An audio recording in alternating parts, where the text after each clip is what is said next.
ব্রাহ্মণবাড়িয়ার জমিন থেকে কিশোরগঞ্জের ওই চূড়ান্ত বেয়াদব ফজলুর রহমানকে স্পষ্ট করে বললাম, তোর মতো বেয়াদব গত 100 বছরে বাংলাদেশে জন্মায় নাই।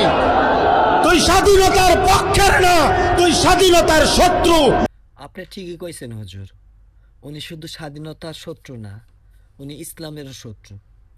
ওনার মতো বিচর্মা জন্ম নিছে, এই জন্য ইসলামের বিরুদ্ধে কথা বলে।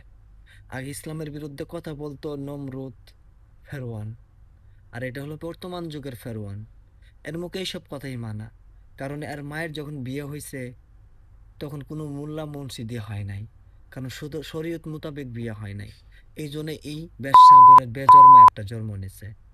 এর মতো বেজন্মা এসব বলতেই পারে। সাধারণ মানুষ কখনো বলতে পারে না যে কোনো মা বোন আলেম জন্ম না দেখ, পেটে না দেখ, কারণ ওর মায়ের তো বিয়ে হয় নাই। পথে ঘাটে দলদিয়া ঘাটে জন্ম দেওয়া, এরকম কুলাঙ্গার এসব বলবে, এটাই স্বাভাবিক। আর ওরে যে ভোট দিয়ে পাশ করায় এমপি করে সংসদে পাঠাইছে, তারাও তার মতোই, তাদের মুখে এইসবই মানায়। আমাদের বাংলাদেশ 95% মুসলিম কান্ট্রি, যেখানে কিনা সবাই শরীয়ত মোতাবেক চলবে, ইসলাম প্রচার করবে, ইসলামের কথা বলবে। আর এর মতো বেজন্মা ইসলামের বিরুদ্ধে কথা বলে। আর এই বিজন্মা এখনো বাংলাদেশ মুসলিম কান্ট্রি হয়ে মুসলিমের বিরুদ্ধে, ইসলামের বিরুদ্ধে কথা বলে এখনো সংসদে দাঁড়িয়ে থাকে।